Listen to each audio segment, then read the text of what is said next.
Kalau kawasan N3 kita ada 3 zon. Zon Sematan, Zon Lundu dan Zon Sepadi. Diikut daerah Lundu kita ada seramai lebih 30 lebih ribu. Kalau diikut pengundi kita ada dalam 11,000 lebih. Banyak juga pembangunan yang kita buat pada tahun 2017 selama 4 tahun dari jambatan Rembungan yang mana telah diluluskan oleh kerajaan negeri, iaitu harga jambatan Rembungan itu lebih kurang dalam 98 juta. Dan kalau kita lihat selepas jambatan Rembungan ada 8 lagi Bailey Bridges berjumlah kira-kira dalam 100 juta. Itu satu-satunya pembangunan juga di mana dapat menghubungi Kuching. Senang kita pergi ke Lundu.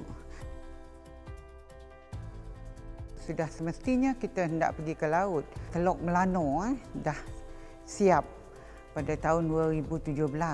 Rasminya digunakan iaitu pada tahun 2018. Kita berterima kasih kerana dengan adanya jajaran akun Pen Borneo. Kalau dulu Teluk Melano hanyalah sebuah kampung yang kecil yang tidak dapat dihubungi dengan jalan raya, hanya menggunakan jalan laut. Kalau kita musim landas dan sebagainya, kita tidak dapat pergi ke Teluk Melano. Terbukanya Pen Borneo, kita boleh lihat banyak pembangunan di Teluk Melano hingga ke Lundu. So, pada masa yang sama, kalau kita lihat, kita pun telah diperuntukkan banyak juga projek-projek rakyat di kawasan kita, termasuk juga projek RTP di mana seorang YB diberikan sebanyak 5 juta setahun, dan termasuk juga MRP, Minor Rural Project, selamat 2 juta. Dan kita gunakan RTP ini untuk pembangunan di kawasan-kawasan seperti di kampung-kampung, termasuk JT-JT, dewan-dewan, surau-surau, masjid dan sebagainya. Dan kalau kita kategori kepada projek rakyat, banyak jalan raya pun telah masuk di Lundu ini yang memakan belanja berjuta-juta. Kalau kita pergi ke Pekan, kita boleh tengok beberapa pembangunan, termasuk untuk mereka yang OKU. Saya telah pun membuat satu bangunan khasnya untuk orang kurang upaya, termasuk orang tua. Kalau melihat dari segi SPK, iaitu skim kampung baru, kita buatkan dekat Setunggang, di mana 40 juta telah pun diperuntukkan dan telah pun dibayar 7 juta untuk ganti tanah dan sebagainya. Kalau lihat pembangunan tempat Cina, kita ada Unifor. Keuangannya adalah dari kementerian di mana khasnya untuk mereka yang lain agama, digunakan untuk taipekong, tuakong lah. Dan begitu juga dengan church yang ada yang perlu diubah suai mahu dinaikkan taraf. Rakyat di sini, kalau mereka yang berumat Kristian, mereka pun beruntung dan bertuah juga. Mereka pun berterima kasih kerana ada juga itu tempat agama mereka diperbaiki. Itulah cara-caranya GPS kerajaan kita yang ada sekarang untuk melihatkan pembangunan dari segenap sudut. Bukan hanya untuk kita di bandar ataupun di Pekan ini, kita buat sampai ke hujung-hujung kampung. Keperluan orang kampung kebanyakan saya lihat di sini adalah nelayan. Kalau JT-JT yang ada di Sematan maupun landscape, kita menggunakan duit itu memohon projek rakyat. Telah pun dilulus dengan sebegitu banyak.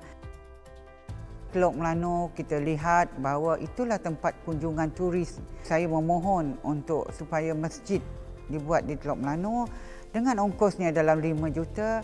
Masjid ini bukannya khas untuk orang kampung Teluk Melano, tetapi khasnya untuk siapa saja datang ke Lundu dan pergi ke Teluk Melano. Mereka akan menggunakan masjidnya dengan cara moden. Pihak kementerian pun telah memberi sebanyak 5 juta ringgit untuk membuat iaitu tempat keusahawanan, di satu-satunya tempat menjual supaya mereka yang berkunjung ke Teluk Melano dapat juga menikmati makanan yang souvenirs dari Teluk Melano.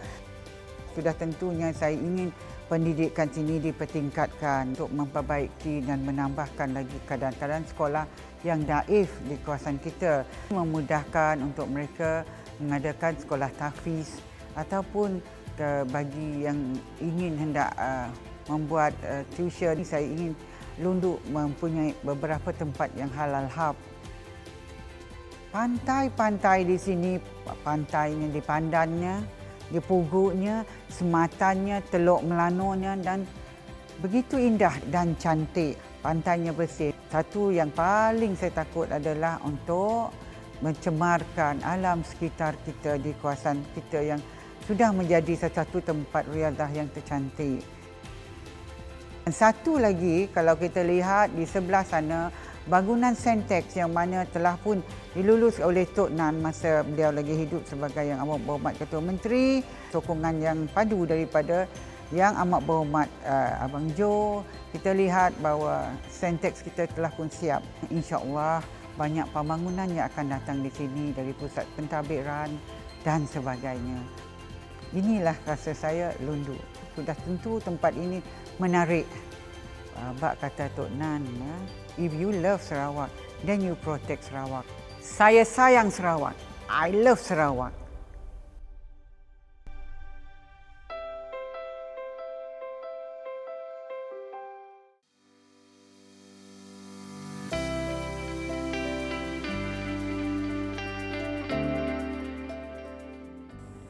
Daerah Selangau ini merupakan satu daerah baru yang ditubuhkan, kalau tak silap saya, pada April tahun 2002. Dulu di bawah pentadbiran bahagian muka.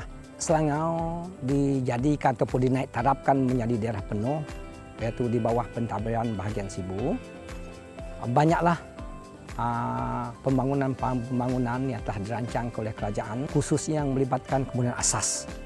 Masuk juga program-program yang berjana pada kesejahteraan rakyat.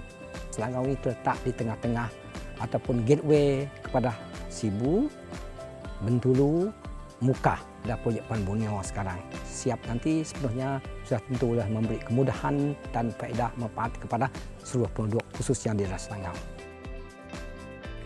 Dari segi kemudahan jalan, 98% adalah Selangau ini telah boleh dihubungi dengan jalan-jalan, dengan jalan raya lah. Sama ada jalan tal yang betal, jalan batu, jalan tanah merah ataupun masuk juga jalan bala. Okey, berapa persen saja yang masih menggunakan laluan sungai. Berkenaan dengan bekalan elektrik. Elektrik itu termasuk yang sekarang sedang dilaksanakan mungkin 85%. Semua pendapatan khususnya rumah panjang ataupun kampung telah disediakan dengan bekalan elektrik di bawah projek bekalan elektrik bawah bandar ataupun dalam bawah solar. Satu yang kekurangan di daerah Selangau adalah bekalan air khusus yang terawat. Hanya 25% saja. Yang lain sama ada menggunakan feed gravity ataupun menggunakan tadahan, menggunakan air hujan ataupun secara langsung daripada sungai. Jadi inilah yang masalah besar khususnya pada waktu kemarau ataupun musim kering. Populasi Selangau boleh dikatakan agak tinggi jugalah. Statistik pancian yang dibuat pada tahun 2010, kita mempunyai jumlah penduduk lebih kurang 26,000. Saya dimaklumkan baru-baru ini bancian tahun 2020 menggambarkan dah ada sedikit penurunan. Mungkin disebabkan oleh pengejaran. Kalau kita perhatikan dari segi sosio-ekonominya, 95% saya katakan penduduk itulah terdiri daripada etnik Dayak Iban. Bumi putera lain lah, Melayu, Melanau dan juga yang disebut Cina, kebanyakan mereka terdiri daripada pekebun-pekebun. Khusus yang melibatkan tanaman kelapa sawit, lada hitam, getah, yang tanam padi itu sudah berkurangan sekarang. Yang amat diharapkan oleh penduduk sudah tentu yang dah melibatkan kesejahteraan. Ini termasuklah satu, dua itu bekalan air. Kedua, sudah tentulah liputan. Yang ketiga, Selangau belum ada hospital. Setakat ini kita hanya ada beberapa buah klinik saja.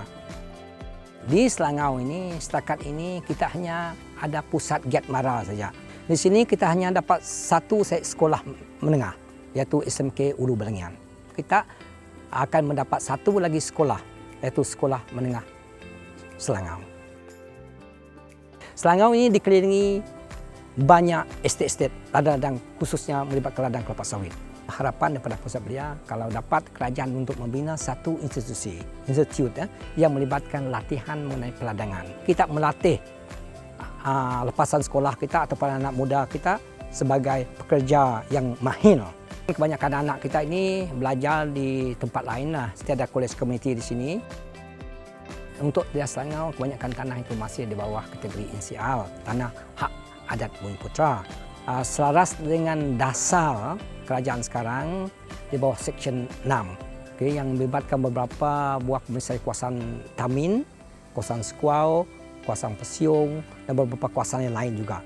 Pihak Jabatan Tanah dan Sabeh bahagian Sibu sekarang dalam pelaksanaan untuk melaksanakan kerja ada di bawah Seksyen 18, iaitu untuk sukatan individu lah, atas usaha atau kerjasama semua pihak, khusus yang melibatkan Jabatan Tanah dan Sabeh, melibatkan Jabatan Kerja Raya, dan kita di pejabat daerah sini ada mengadakan sesi randau atau sesi perjumpaan bersama sidak pemilik tanah untuk menyelesaikan isu-isu yang berbangkit inilah, untuk menyelesaikan isu-isu pemilikan khususnya yang tidak berpuas hati mengenai bayaran pampasan dan seterusnya. Kesenian kita, tikar, anyaman, ragat dan seterusnya yang boleh menarik pelancong. Nature kita ada air terjun yang cantik-cantik di sini, kita ada sungai juga, boleh menarik pelancong-pelancong datang ke sini. Kita juga ada makanan-makanan yang agak pelik-pelik yang boleh menarik juga pelancong. Itu belum kita bangunkan lah secara besar-besaran. Kita ada waterfront seperti yang di mana-mana pejabat daerah. So kita adalah merupakan agensi utama untuk mengetuai pentadbiran di sini, yang kita membantu membuat perancangan di sini peringkat bawah bersama-sama dengan ketua masyarakat dan ketua kaum, sebab kita yang paling terdekat sekali. Itu memang pejabat daerah memang main peranan yang sangat penting. Yang kedua, kita juga mohon daripada mana pihak yang ada cadangan yang bernas untuk memajukan daerah Selangau, kita amat alu-alukan. Kita mengharapkan hasil daripada kerajaan dan semua agensi terlibat untuk sama-sama membangunkan daerah Selangau ini ada selaras dengan di daerah-daerah lain. Anak Sarawak, hidup Sarawak, semangat Sarawak, sayang Sarawak.